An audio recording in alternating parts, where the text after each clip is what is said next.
Hey, welcome to That'll Do Garage. Thanks for joining me. Back again today on the 2000 7.3 PowerStroke.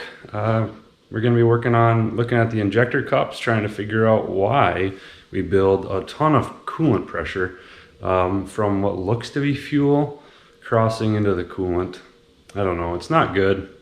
Let's get going. Well, we worked on this hot rod in a previous video. Drained some fuel out. Yeah, that's fuel somehow. Just nasty. There's like a 1/4 inch of diesel on top. I don't know what the rest of that is. Maybe coolant. And then I drained a bunch of coolant out because we were trying to do a combustion test on this thing, and it was pushing out coolant so fast you could just about watch the reservoir level come up. I mean, it was pretty much that fast. And this system holds 8 gallons. I've got 4 gallons out right now, and it's still building pressure super fast. So something from the engine is pumping up the coolant system pressure. Most likely culprit is the fuel injector cups down inside the cylinder head. They're a cup that supports the bottom of the fuel injector, and that's kind of the only place, I think, where fuel and oil and coolant all come together in close proximity. And it's a really common problem on these engines. You get a tiny little crack and it might weep coolant, or coolant into the fuel or fuel into the coolant, and also into engine oil. So it can cause a lot of problems. The theory here is that the fuel pressure runs like 30, I think it's 30, 40, 50 psi, and the coolant runs 16 psi. So when the engine's running, the fuel is a higher pressure and it's going to bleed into the coolant. But then when you shut off the engine, the fuel pressure dies, the cooling system pressure does not, and then the coolant could potentially bleed into the fuel. So that's my hope, and the reason that's weird is because we still have kind of nasty looking contaminated fuel coming out of the tank, which doesn't make sense because I bled a bunch of the fuel out of there, put an additive in there, put some clean fuel in there, and as soon as I put it all back together, it started puking nasty fuel again. So I'm hoping that something up here is pushing nasty garbage into the tank, and that's why we see this, but I can't yet verify that theory. So our plan of attack here is to disassemble a lot of the stuff on top, the intercooler tubes, valve covers, some of the air intake system, some wiring harnesses, and then we'll pull the valve covers, pull the fuel injectors out, clean up really well the injector cup just with a cloth, and then you should be able to look down there with a good light and maybe a mirror and actually see. We'll pressurize the cooling system and see the coolant kind of weeping into the cylinder, and then we kind of know. And if we find some bad cups, great, we found our problem. The thing that I'm nervous about is what if we don't find bad cups, because if that's true, then we probably have a cracked head or a failed cylinder head gasket. So that would be more disassembly and more cost. But anyway, one thing at a time, let's get ripping and tearing. Don't worry, I'm not going to bore you with every single step of disassembly, but I just wanted to show you on these intercooler tubes, sometimes these threads can actually get bound up on the clamps here. So I like to put a little dot of lubricant on there just to make sure that once the nut does free up, they'll come right out. I think they're a 11 millimeter, if I remember.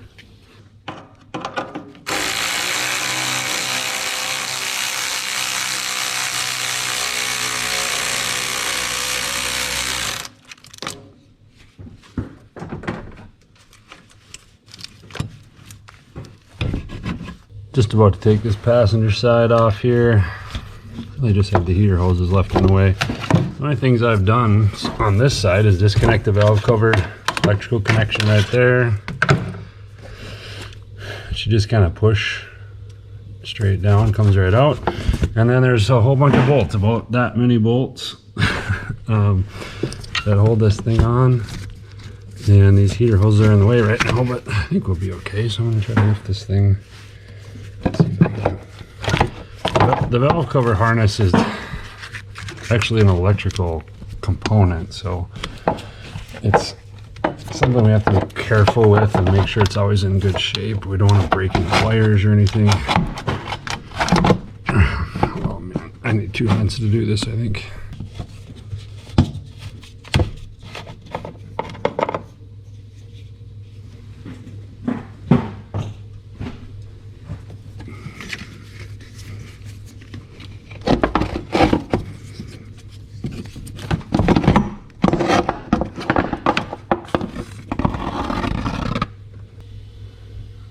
no surprises there. I do kind of want to look closely. That looks like milky oil, right? That looks like coolant in the oil. But I haven't noticed that on the dipstick. And why that's important would be the mixing of coolant and oil, right? Which is another significant thing, which I haven't seen yet. So anyway, we're going to take a look down here at the valve cover. So that's where that electrical connection is. This controls, I think it's the outer two control the glow plugs for this cylinder head. And then the inner four are the injectors, I believe. And let's see.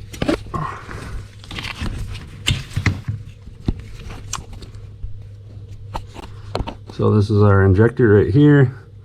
These are the rocker arms for the valves, which are over. Valve springs are here. And we're going to be loosening these to take them out.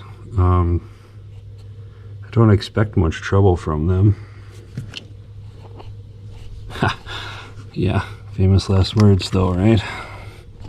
Just doing a visual right now. I was saying earlier these valve cover gaskets are important because yes, it seals, but also it's an electrical assembly. You can see how the wires go through there. Kind of looks like this one's been repaired already. Right? See that black wire? Got a little bit of heat shrink on it or something.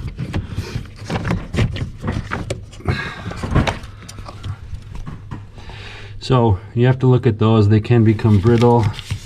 And this one here, see the red wire right there is pinched by the valve cover. So the last guy to put this together wasn't quite careful enough and he snagged that red wire.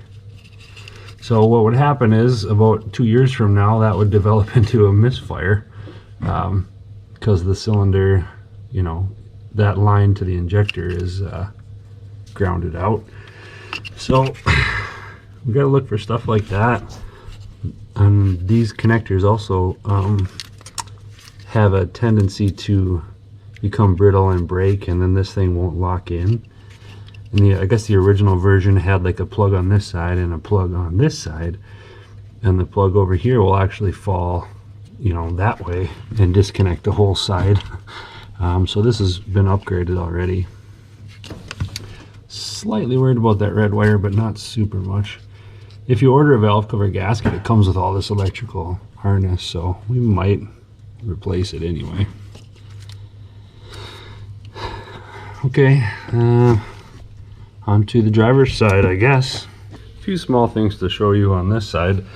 The first is on this breather assembly. You can kind of see more of that milky residue there, which often comes from mixing oil and coolant. And you can definitely see it in there. It's not automatically a problem because when the engine goes through temperature and humidity cycles, it produces condensation. A lot of times you'll see that on the back side of the oil fill cap. And, you know, as long as it's not huge, as long as it's not everywhere, it's okay. So we'll keep an eye on that and just see how much more we have. But I wanted to show you a couple of common failure points. The first one is on this connector here. This just lives right here on a bracket, and the other half is laying down there. A lot of these can get damaged or, you know, brittle or crimped or whatever. So you can find problems here. It's a good place to do a really good visual inspection. Another place that does the same thing, right at this bend in the valve cover right here on the bottom side of this harness, sometimes it rubs on that valve cover, and you can see we do have a divot there, which is a little weird, but kind of looks like rust.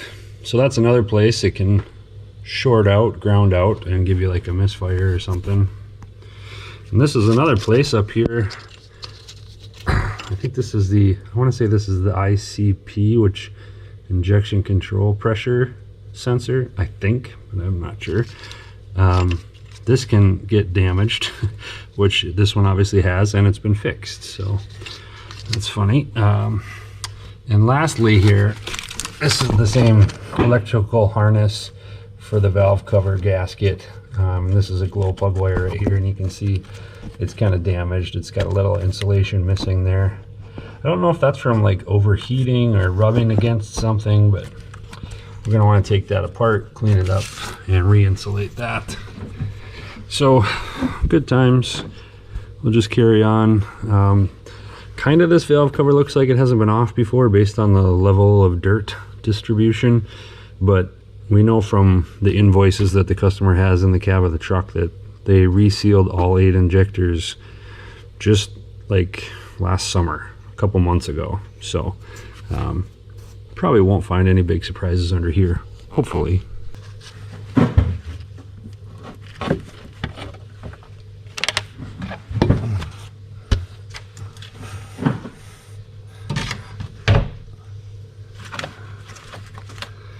So there's that milky oil buildup, but it's not horrendous. You see, like the oil down here is not like that, so can't immediately condemn it. Let's see if we see any problems here. Just looking at the wires, see if anything's shorted or broken or crimped or any of that jazz.